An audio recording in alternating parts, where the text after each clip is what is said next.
What is going on Facebook? We are doing something a little different tonight on this Sunday night.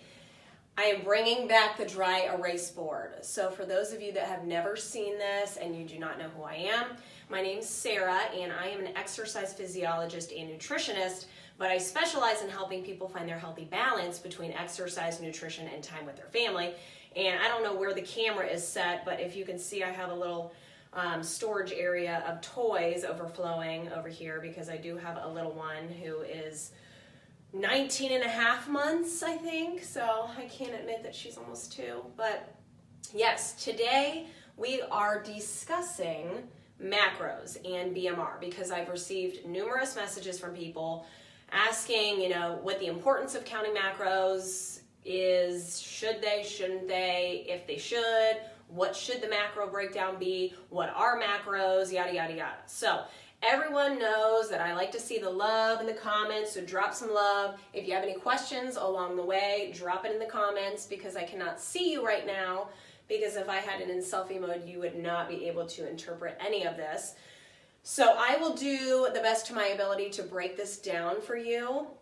And then at the end, I'll flip it around, try to answer as many questions as I can. But if I do not get to your question, I will eventually, okay?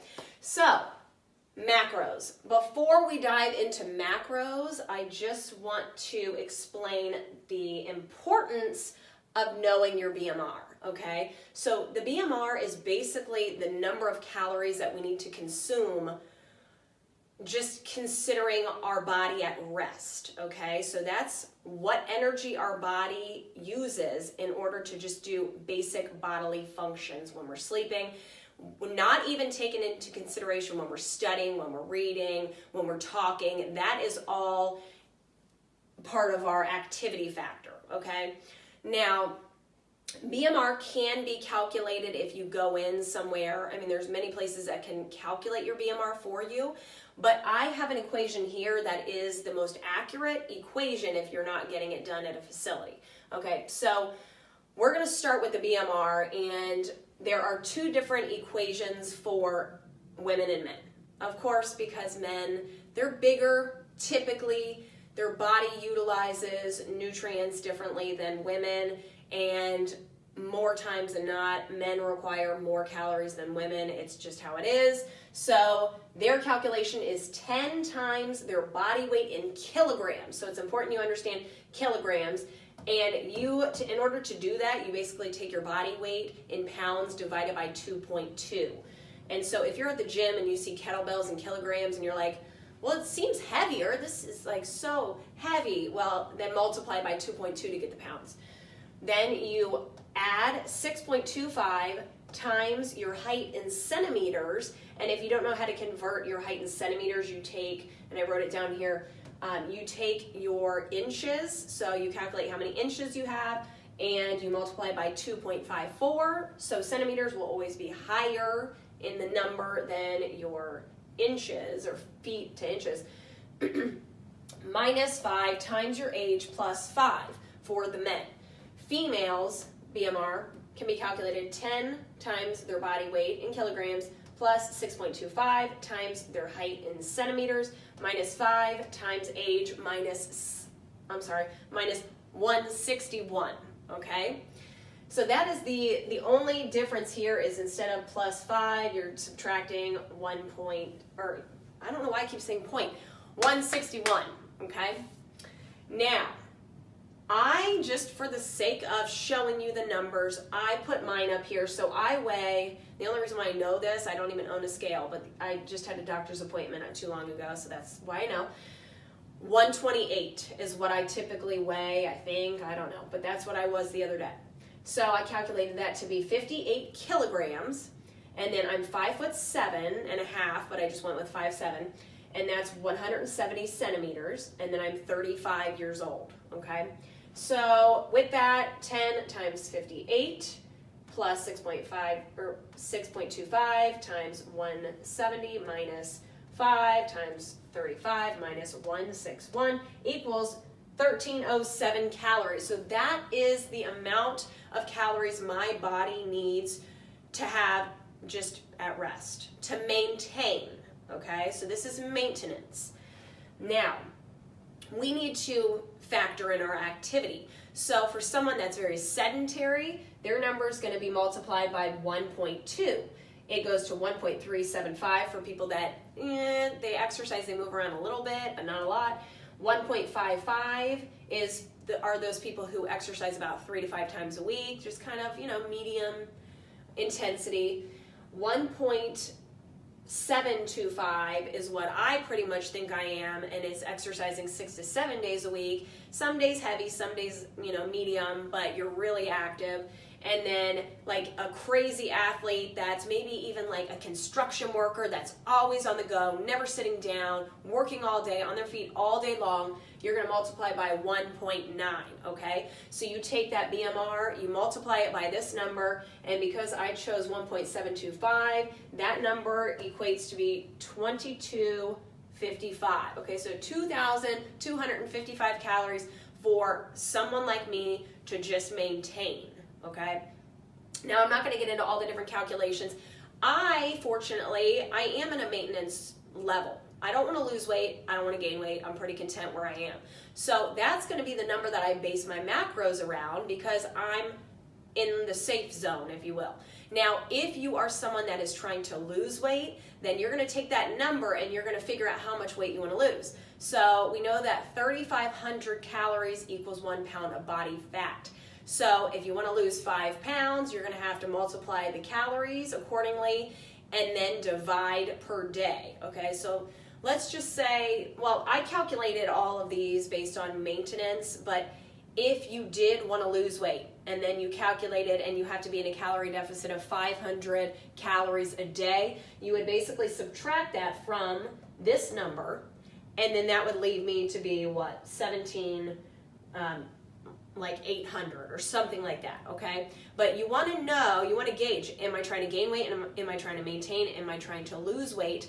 And then you figure out your daily calorie allowance, okay? So that is the first starting point before you even dive into macros. People that are just, they have no clue what their BMR is and what their goal is and what their number is for their calories. There's no way in any shape or form that you're going to be able to be on point with your macros if you have no clue where to start from. So that is my best advice to you, is to start from there. Macros, it's basically all food is made up of fats, proteins, carbs. So those 3 macronutrients are what we are basing everything around if you are one to count macros. Now, if you want to know my personal opinion, I have never counted macros for myself. With my clients that I do the customized plans for, I will show them the range that they should be around, but I base everything off of a low glycemic intermittent fasting plan for weight loss if they're trying to lose weight. And I give them the range, so I calculate their values accordingly, but I do not have them count everything to the T, because I think when you do it that way, then you set yourself up for failure when you stop it.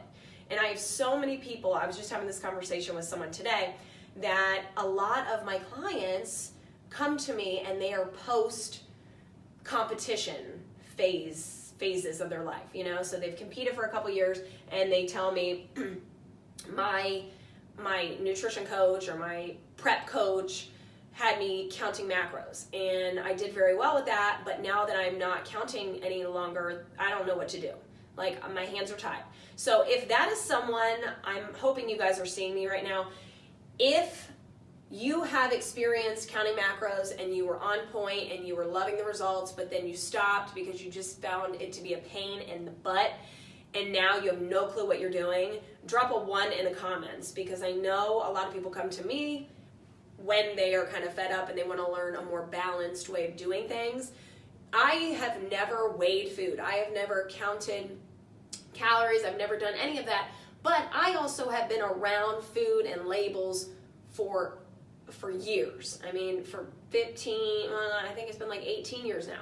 So I can look at something and I can kind of know, and I understand that people that are new to the game have to count and do all that initially. But I want you to get to that point, at least my clients, to the point where they're not counting and they're using their app every second of the day. I mean, who wants to do that? You don't want to have to, every single time you're about to take a bite of something, plug it into a calculator. And, you know, unless that's something that you like doing, you know, I'm not hating on anyone, but I'm just telling you, this is a very strict, regimented, exact way of doing things. And I think sometimes our brain gets very, very, very let down when we can't follow something exact, you know, and then we freak out, and then we didn't hit our macros for the day. We were over on the fats, and we were under in the carbs, and I don't know, I think I ruined everything, and my fitness pal says that I was in a deficit when I should have been. So just be aware that if you do go this route, there is a possibility that you might wish that you had done like a little bit more basic, maintainable counting method, if you will. You know, I always digress. I always jump off of the task at hand, but I do want to be real with you guys. And as much as I want to give you this information, I want to give you my honest opinion in counting macros. And I know that it's not the only way to achieve your goals, is all I will say. But back to the calculated method. So we're sticking with this because I myself want to maintain. So they're saying 2,255 calories is what I need to consume every day in order to maintain, which is great, you know. Now, proteins, fats, carbs. What I do want to tell you is that you have to understand how many calories there are per gram of each macronutrient. So for proteins and carbs, there are 4 calories per 1 gram. Okay, so that's for both. So there are 4 calories per 1 gram of fat, or I'm sorry, ixnay that. 4 calories per 1 gram of carbs, 4 calories per 1 gram of protein, and there are 9 calories per 1 gram of fat, okay?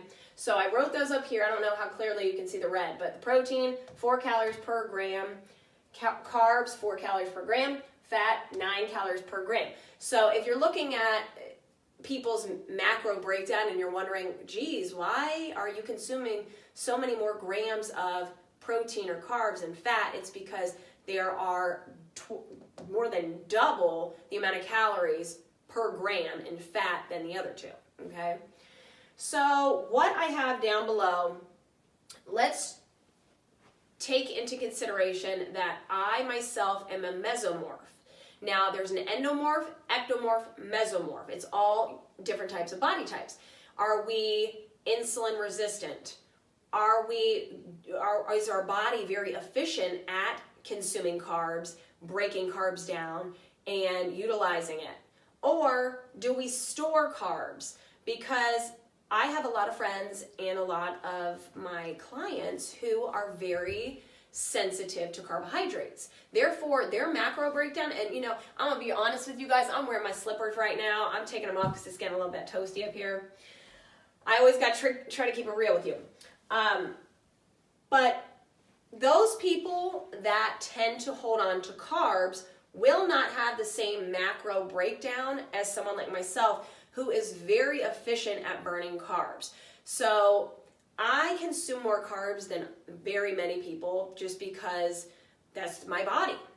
And sometimes it doesn't matter how you eat, how you work out, you will always have that same body type that makes it very difficult to utilize certain, you know, nutrients compared to someone else, or vice versa.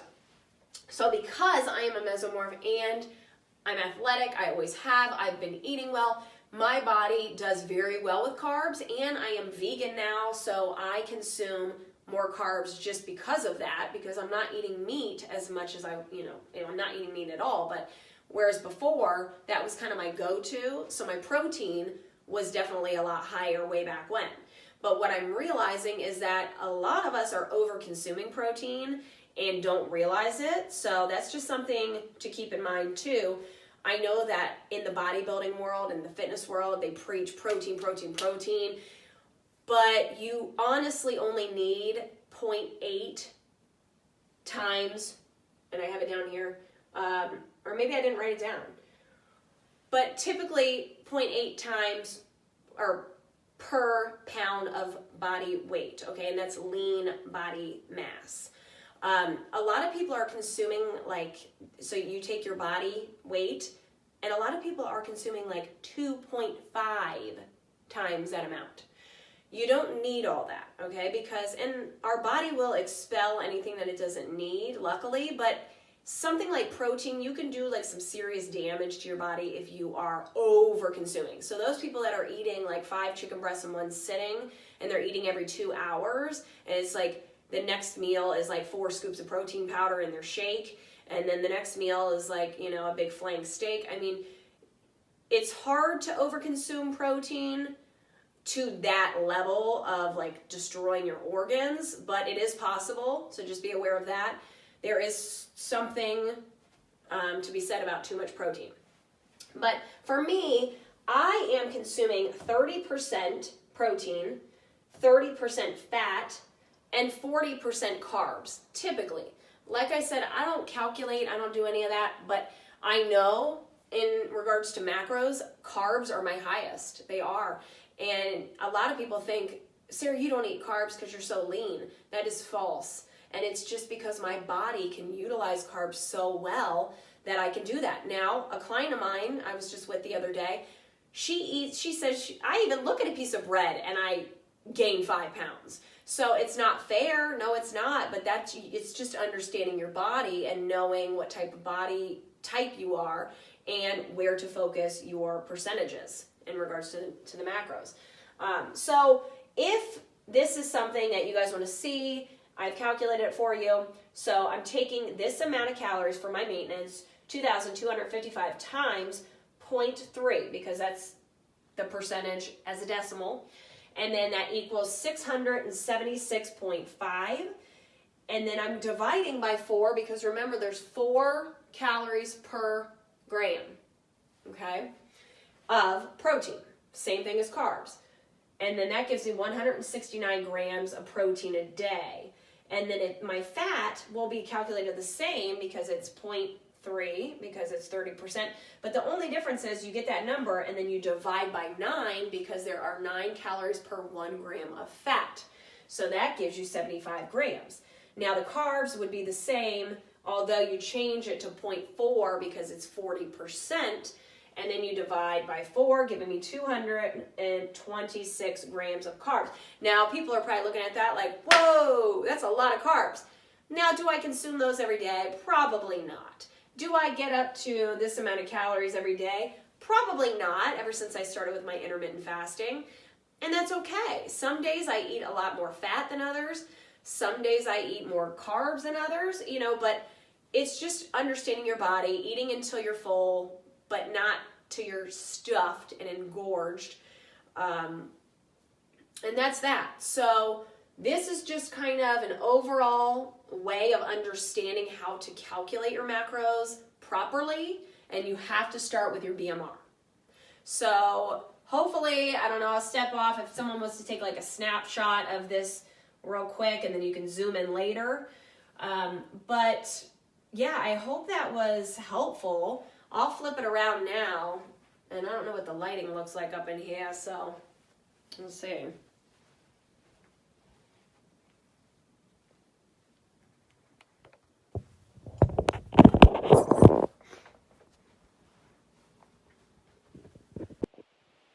Okay, I'm like flipping you around.